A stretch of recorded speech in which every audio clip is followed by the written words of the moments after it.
नमस्कार, अपडेट है 12 में आपका स्वागत है। मैं हूं प्रतिबिंब शर्मा। सबसे पहले नजर मुख्य गतिविधियों पर। शारदीय नवरात्रि का 9वां और अंतिम दिन आज मां दुर्गा के सिद्धिदात्री स्वरूप की हो रही उपासना। प्रधानमंत्री नरेंद्र मोदी ने देशवासियों को दी शुभकामनाएं। सभी के लिए सौभाग्य, समृद्धि और सफलता की करी कामना। प्रधानमंत्री नरेंद्र मोदी आरएसएस के शताब्दी समारोह में मुख्य अतिथि के रूप में हुए शामिल। अपने संबोधन में आरएसएस को बताया विश्व का सबसे बड़ा संगठन। कहा, संघ के स्वयंसेवकों ने नदी के समान देश को अपनी सेवा से सींचा। प्रमुख नीतिगत दरों में कोई बदलाव नहीं। रेपो रेट में कोई बदलाव नहीं। रेपो रेट 5.5 पर यथावत। एमएसएफ 5.75% पर बरकरार। खाद्य कीमतों में गिरावट से महंगाई में कमी जारी। एमपीसी के निर्णयों पर आरबीआई के गवर्नर ने दी जानकारी। वर्ल्ड चैंपियनशिप इतिहास में सुमित अंतिल बने सबसे सफल भारतीय पैरा एथलीट। तीसरा गोल्ड जीतकर रचा इतिहास। 71.37 मीटर दूर भाला फेंक F64 स्पर्धा का जीता खिताब। 2023 एशियाई पैरा खेलों में स्वर्ण पदक जीता था। विमेंस वनडे वर्ल्ड कप में भारतीय महिलाओं की शानदार शुरुआत। दीप्ति शर्मा के ऑलराउंड प्रदर्शन के बल पर भारत ने ओपनिंग मैच में श्रीलंका को 59 रनों से हराया।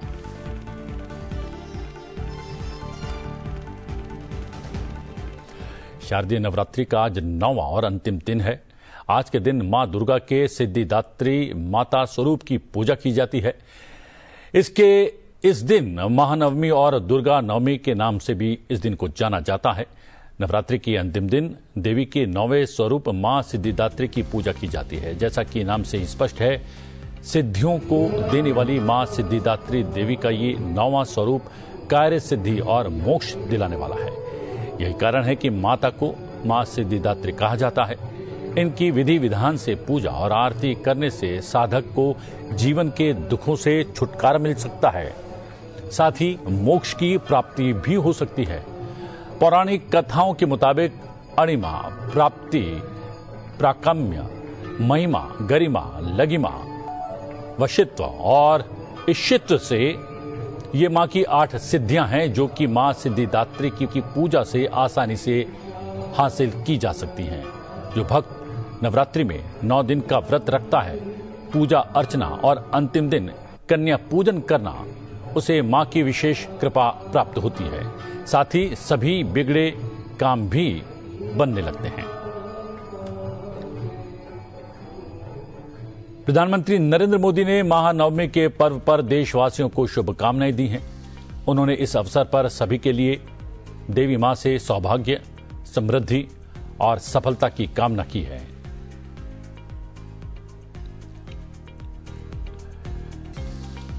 रेपो रेट में कोई बदलाव नहीं किया गया है। रिजर्व बैंक ऑफ इंडिया के गवर्नर संजय मल्होत्रा ने आज चालू वित्त वर्ष 2025-26 की चौथी मौद्रिक नीति समिति की 3 दिवसीय द्विमासिक समीक्षा बैठक के लिए गए निर्णय की जानकारी दी। आरबीआई गवर्नर संजय मल्होत्रा ने बताया कि प्रमुख नीतिगत दरों में कोई बदलाव नहीं किया गया है। रेपो रेट 5.5 पर यथावत है। एमएसएफ 5.75% पर बरकरार है। खाद्य कीमतों में गिरावट से महंगाई में कमी आई है। The Monetary Policy Committee met on the 29th and 30th of last month and today to deliberate and decide on the policy repo rate. After a detailed assessment of the evolving macroeconomic conditions and the outlook, the MPC voted unanimously to keep the policy repo rate unchanged at 5.5%. Consequently, the STF rate remains at 5.25%, while the MSF rate and the bank rate remain at 5.75%. The MPC also decided to continue with the neutral stance.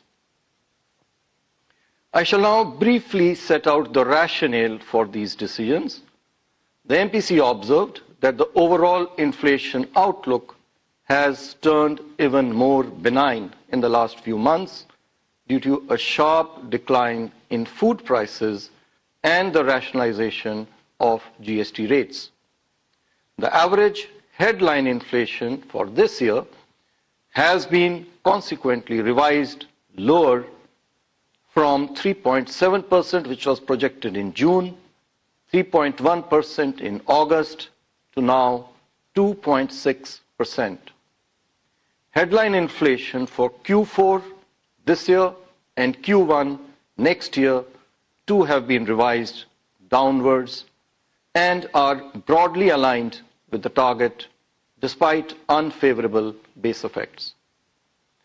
Core inflation for the year and Q1 next year is also expected to remain contained.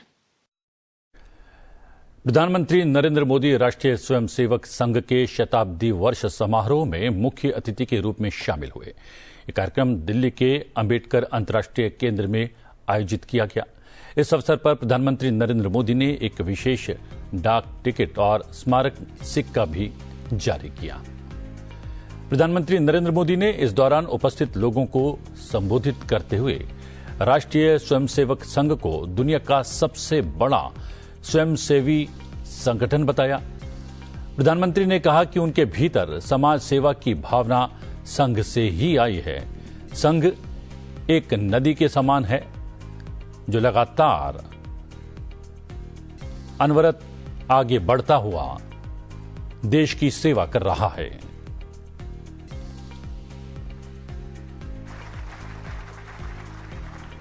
साथियों, जिस तरह विशाल नदियों के किनारे मानव सभ्यताएं पनपती हैं, उसी तरह संघ के किनारे भी और संघ की धारा में भी सैकड़ों जीवन पुष्पित पल्वित हुए हैं। जैसे एक नदी जिन रास्तों से बहती है, उन क्षेत्रों को, वहां की भूमि को, वहां के गांवों को सुजलाम सुफलाम बनाती हुई अपने जल से समृद्ध करती है, वैसे ही संघ ने इस देश के हर क्षेत्र, समाज के हर आयाम को स्पर्श किया है।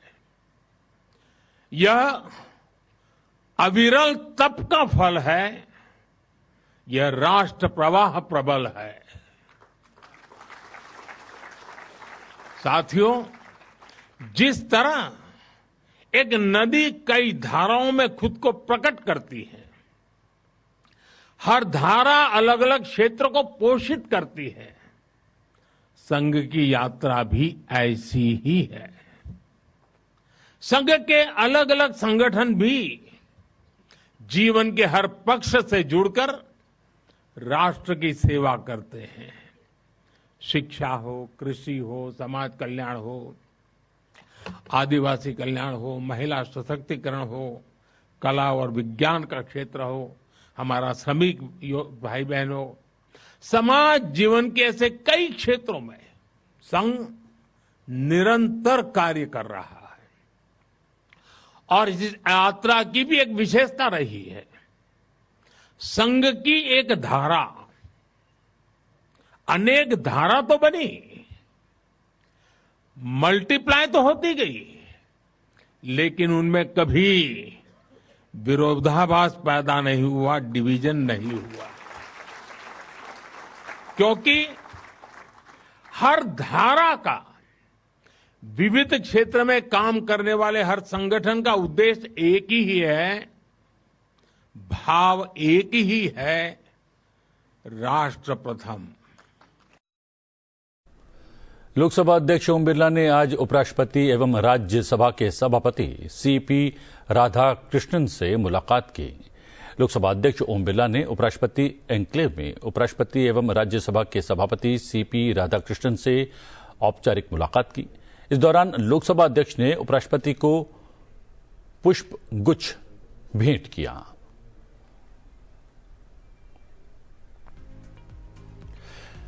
बाढ़ से पंजाब को हुए नुकसान की रिपोर्ट लेकर मंगलवार को मुख्यमंत्री भगवंत सिंह मान ने केंद्रीय गृह मंत्री अमित शाह से दिल्ली में मुलाकात की। इस दौरान उन्होंने गृह मंत्री अमित शाह को पंजाब के हालात से अवगत करवाया। पंजाब के मुख्यमंत्री भगवंत मान गृह मंत्री अमित शाह से मिले और उन्हें मानसून के दौरान आई बाढ़ के बाद राज्य में हुए नुकसान की जानकारी दी। उन्होंने आपदा राहत और पुनर्वास के लिए राज्य के लिए अतिरिक्त धनराशि की भी मांग की। केंद्रीय गृह मंत्री अमित शाह ने कहा कि नरेंद्र मोदी सरकार पंजाब के लोगों के साथ कंधे से कंधा मिलाकर खड़ी है और राज्य के बाढ़ प्रभावित लोगों को हर संभव सहायता प्रदान करने के लिए प्रतिबद्ध है। बैठक के दौरान मुख्यमंत्री को बताया गया कि राज्य आपदा प्रतिक्रिया कोष में राज्य के पास 12,589 करोड़ रुपए से अधिक की पर्याप्त धनराशि है, जिसका उपयोग भारत सरकार के मानदंडों के अनुसार प्रभावित लोगों को राहत और तत्काल पुनर्वास के लिए किया जा सकता है। प्रधानमंत्री नरेंद्र मोदी ने 9 सितंबर को पंजाब का दौरा कर बाढ़ की स्थिति और नुकसान का जायजा लिया था। देश के गृह मंत्री श्री अमित शाह जी नाल मुलाकात हुई। बड़े साजगार माहौल दे विच हुई कि मैं उन्हां नूं पंजाब दे हड़ां दी सिचुएशन सारी समझाई कि किवें 2300 तो वध पिंड डुब गए, 5 लाख तो वध बंदे बेघर हो गए, 20 लाख तो वध बंदे प्रभावित हो गए, 3200 स्कूल टुट गए, 8500 किलोमीटर सड़कां मलबा बन गईयां, 60 के करीब जानां चलियां गईयां, 2500 के करीब पुल या पुलियां छोटियां और रुड़ गईयां। ईवन छोटे बच्चों दियां सिलेबस दियां किताबां भी रुड़ गईयां, छोटे बच्चों दियां किताबां भी रुड़ गईयां। सानू उन्हां दा समैसटर अगे करना पैना, जो किताबें है नहीं पेपर किवें देणगे हो। सो मैं होम मिनिस्टर साहब नूं दस्सिया कि उन्होंने बड़े ध्यान नाल गल सुनी। उन्होंने कहा कि बिल्कुल असीं पंजाब नूं होर माली सहायता होर जिन्ना भी हो सकदा वो करांगे। भारत और 4 देशों के यूरोपीय समूह EFTA के बीच मुक्त व्यापार समझौता आज से लागू होगा। इस समझौते के लागू होने के बाद अगले 15 वर्षों में $100 बिलियन का निवेश और 1 मिलियन प्रत्यक्ष रोजगार सृजन का अनुमान है। समूह ने $100 बिलियन अमेरिकी डॉलर के निवेश की प्रतिबद्धता जताई है। समझौते के कार्यान्वयन के बाद 10 वर्षों के भीतर $50 बिलियन अमेरिकी डॉलर तथा अगले 5 वर्षों में $50 बिलियन अमेरिकी डॉलर, जिससे भारत में 10 लाख प्रत्यक्ष रोजगार सृजित होंगे। ये भारत की ओर से अब तक साइन किए गए किसी भी व्यापार समझौते में अपनी तरह की पहली प्रतिज्ञा है। यूरोपीय मुक्त व्यापार संघ के सदस्य आइसलैंड, लिक्टेनस्टीन, नॉर्वे और स्विट्जरलैंड हैं। समझौते में नर्सिंग, चार्टर्ड अकाउंटेंसी और वास्तुकला जैसे क्षेत्रों में पेशेवरों के लिए पारस्परिक मान्यता का प्रावधान है।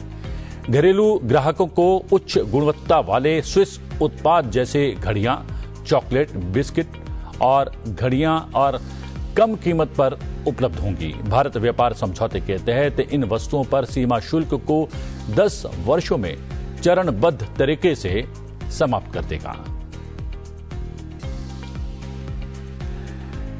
देश का फार्मा उद्योग तेजी से आगे बढ़ रहा है। ये वृद्धि देश की आर्थिक और स्वास्थ्य सेवा लक्ष्यों को आगे बढ़ाने में इस क्षेत्र की क्षमता को भी प्रदर्शित करती है। भारत सरकार के जैव प्रौद्योगिकी विभाग और उत्तर प्रदेश सरकार के बीच एक आधिकारिक समझौता ज्ञापन पर हस्ताक्षर हुआ। इस दौरान कार्यक्रम को संबोधित करते हुए केंद्रीय विज्ञान एवं प्रौद्योगिकी पृथ्वी विज्ञान राज्य मंत्री डॉक्टर जितेंद्र सिंह ने बताया कि भारत के फार्मास्यूटिकल्स निर्यात का वर्तमान मूल्य लगभग 27.8 अरब डॉलर है और ये साल के अंत तक 30 अरब डॉलर से अधिक हो जाएगा। उन्होंने ये भी कहा कि देश का घरेलू फार्मा बाजार जो वर्तमान में 60 अरब डॉलर का है, 2030 तक 130 अरब डॉलर तक यानी कि दोगुने होने की संभावना है। केंद्रीय मंत्री ने भारत के मेडटेक क्षेत्र में तेजी से विस्तार पर भी प्रकाश डाला। ये क्षेत्र वर्तमान में 15 से 20% की वार्षिक वृद्धि दर से आगे बढ़ रहा है और इसमें देश भर के लगभग 800 मेडिकल डिवाइस निर्माता शामिल हैं। Our pharma exports are now already $27.8 billion and we hope to cross, because we started moving in a faster pace, we hope to be $30 billion by 2030. And RAEC-wise, while our volume-wise we are about third globally, of course, for all the reasons, because we are a huge volume even as a population. But even value-wise, we are number 14, which is quite a respectable rank. And very fast in the last 10 years, we have succeeded in moving on. Like, for example, we started from just about $10 billion in 2014 when this government came in. Today, we are $130 billion, and we hope to be reaching we hope to be 130 by 2030, and we are already crossing 100 by now. So it's been a very fast journey over the last 1 decade. विदेश मंत्री S Jaishankar ने New York यात्रा के दौरान संयुक्त राष्ट्र महासभा के 80वें सत्र को संबोधित किया। आपको दिखाते हैं उनकी इस यात्रा की कुछ विशेष झलकियां।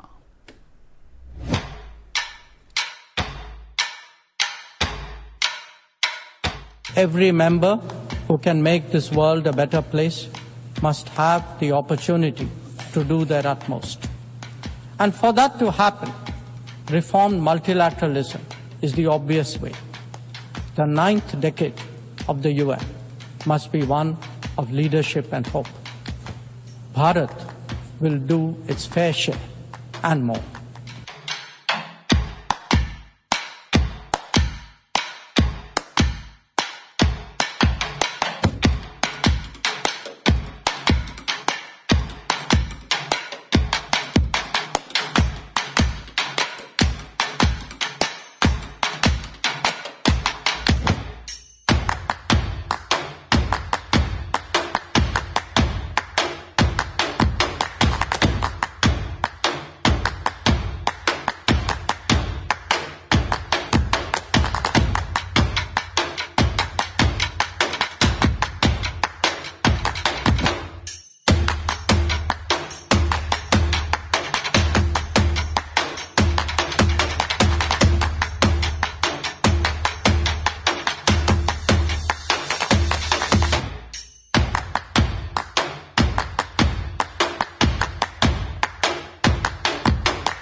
भारतीय महिला टीम ने विमेन्स वनडे वर्ल्ड कप में धमाकेदार जीत से शुरुआत की है। टीम ने मंगलवार को ओपनिंग मैच में श्रीलंका को 59 रन के बड़े अंतर से हरा दिया। गुवाहाटी के बारसापारा स्टेडियम में खेले गए पहले मैच में टीम इंडिया ने पहले बल्लेबाजी करते हुए 47 ओवरों में 8 विकेट खोकर 269 रन बनाए। डकवर्थ लुइस नियम के तहत श्रीलंका को 271 रनों का टारगेट दिया गया। मैच में 2 बार बारिश के कारण व्यवधान पड़ा और मैच 47 ओवर का कर दिया गया, इसलिए 47 ओवर प्रति पारी मैच किया गया। 271 रन चेज कर रही श्रीलंकाई टीम 45.4 ओवर्स में 211 रन बनाकर ऑल आउट हो गई। दीप्ति शर्मा ने 3 विकेट झटके, स्नेह राणा को 2 विकेट मिले। श्रीलंकाई कप्तान चमारी अट्टापट्टू 43 रन ने श्रीलंका की ओर से सबसे ज्यादा रन बनाए। सुमित अंतिल ने इतिहास रच दिया है। वर्ल्ड पैरा एथलेटिक्स चैंपियनशिप में उन्होंने ऐसा कमाल किया है जो भारतीय खेल के इतिहास में पहली बार देखने को मिला है। सुमित ने मंगलवार को अपना तीसरा भाला फेंक खिताब जीता, जिससे भारत 2 गोल्ड और 2 सिल्वर मेडल जीतने में कामयाब रहा। 27 साल के सुमित ने अपनी 5वीं कोशिश में बेस्ट थ्रो फेंका। सुमित ने 71.37 मीटर दूर भाला फेंक पुरुषों की भाला फेंक F64 स्पर्धा का खिताब जीता। बड़ी बात यह है कि सुमित की इस कामयाबी को देखने के लिए नीरज चोपड़ा भी स्टैंड में मौजूद थे। सुमित ने 2023 सीजन में बनाए 70.83 मीटर के अपने ही चैंपियनशिप रिकॉर्ड को बेहतर किया, लेकिन 73.29 मीटर के अपने विश्व रिकॉर्ड से लगभग 2 मीटर दूर रह गए, जो उन्होंने 2023 एशियाई पैरा खेलों में स्वर्ण पदक जीतने के दौरान बनाया था। विश्व पैरा एथलेटिक्स चैंपियनशिप में उनके अलावा किसी भी भारतीय ने 3 गोल्ड मेडल आज तक नहीं जीते हैं। प्रधानमंत्री नरेंद्र मोदी ने मंगलवार को अष्टमी के अवसर पर दक्षिण दिल्ली के चित्तरंजन पार्क स्थित दुर्गा पूजा पंडाल और कालीबाड़ी मंदिर में मां दुर्गा और मां काली के दर्शन किए। उन्होंने आरती की, पूजा अर्चना की और माथे पर तिलक भी लगाया। इस दौरान श्रद्धालुओं ने भी प्रधानमंत्री के साथ माता के दर्शन किए। चलते चलते आपको छोड़े जाते हैं इसी की कुछ झलकियों के साथ। आप ये झलकियां देखें। मुझे दीजिए आज्ञा, बने रहिए संसद टीवी के साथ। नमस्कार।